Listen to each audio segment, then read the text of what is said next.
Sa ika-9 ng Hunyo, 2025, ang International Criminal Court ay haharap sa isa na namang mahalagang sitwasyon sa kontrobersyal na kaso na kinasasangkutan ni Rodrigo Duterte at ng mga alegasyon ng crimes against humanity. This is presented to you by Education 4708. Just proceed to view the full content. Pero sa pagkakataong ito, hindi ito tungkol sa depensa ng dating Pangulo. Tungkol ito mismo sa mga huwes. Ang kampo ni Duterte ay nagsampa ng petisyon para tanggalin sa kaso ang dalawang kasalukuyang huwes dahil daw sa umano'y pagkiling at labis na saklaw ng kapangyarihan. Ang pre-trial chamber ay humingi ng mga komento bago o sa ika-9 ng Hunyo. Ang mga susunod na mangyayari ay maaring humubog sa mismong istruktura ng paglilitis at susubok sa kredibilidad ng ICC.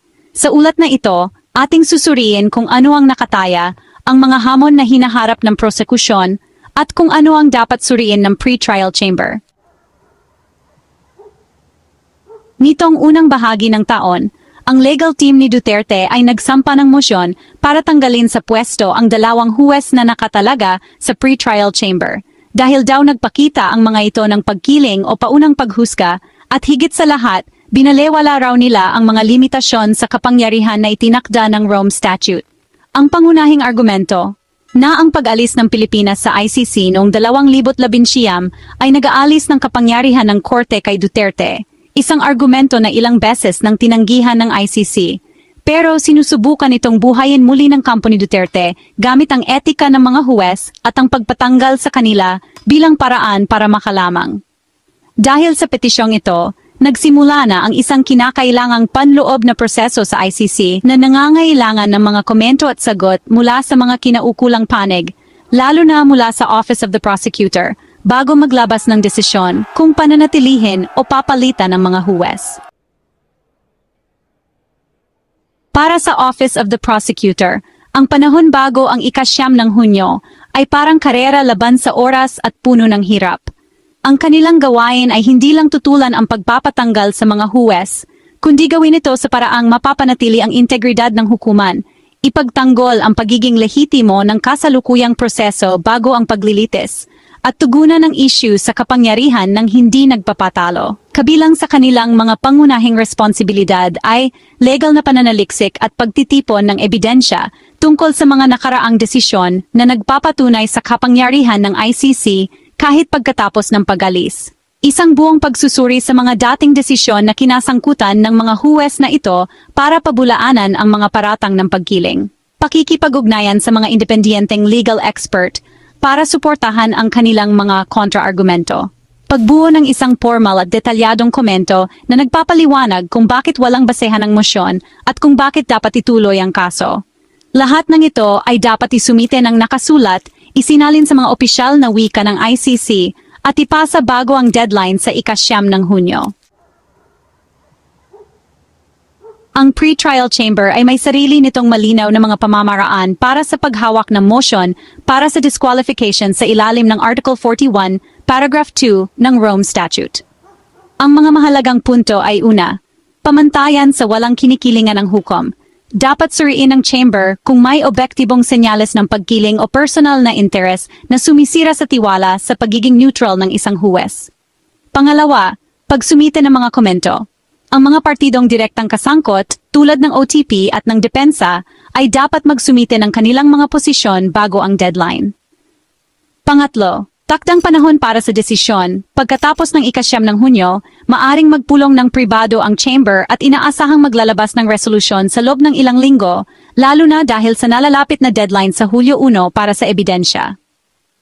Pang-apat, mga bunga ng pag-apruba. Kung maaprubahan ang disqualification, isang bagong huwes o mga huwes ang itatalaga na maaring magdulot ng pagkaantala sa pagdinig para sa kumpirmasyon ng mga kaso na nakatakda sa huling bahagi ng taon. Panlima, mga bunga ng pagtanggi. Kung hindi maaprubahan, magpapatuloy ang proseso at mananatili sa kasalukuyang mga huwes ang buong kapangyarihan na pangasiwaan ang pagsumite ng ebidensya at mga desisyon sa proseso. Hindi nagpapabaya ang prosekusyon. Sa likod ng mga pangyayari, isang tugon na may iba't ibang antas ang binubuo ng mga senior na abogado analyst, at mga espesyalista sa international law sa ilalim ng kasalukuyang pansamantalang prosecutor in charge. Ang kanilang mga pangunahing estratehiya ay kasama ang pagpapakita ng pagiging pare-pareho na ang mga dating desisyon ng dalawang huwes ay naaayon sa mga naunang legal na desisyon at hindi nagpapahiwatig ng personal na pagkiling.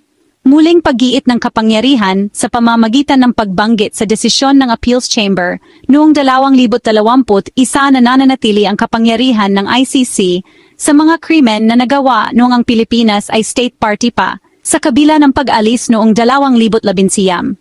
Pagbibigay din sa mga taktika ng pagantala sa pamamagitan ng argumento na ang motion para sa disqualification ay bahagi ng mas malawak na kampanya ng kampo ni Duterte para patagalin ang proseso, iwasan ang pananagutan, at maghasik ng pagdududa sa korte.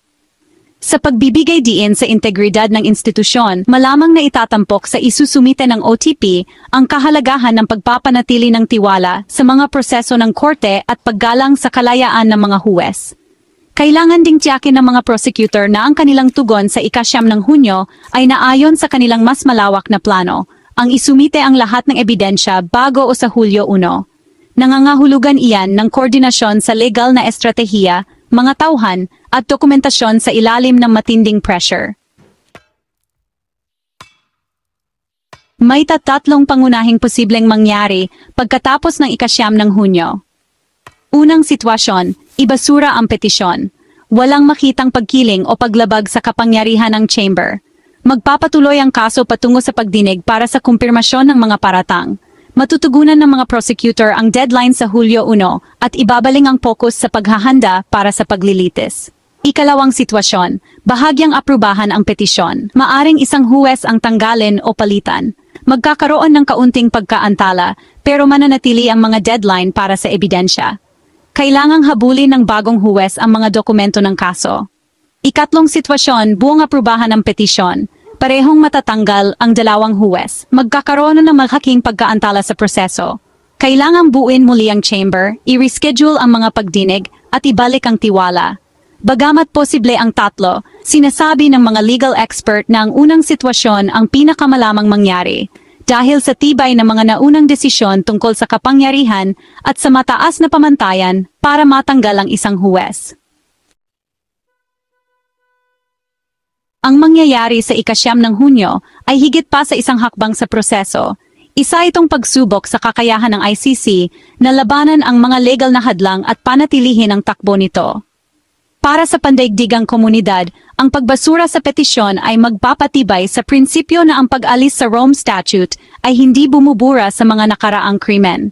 Ang lakas ng pananagutan ng mga nasa hukuman kahit sa mga kasong sensitibo sa politika.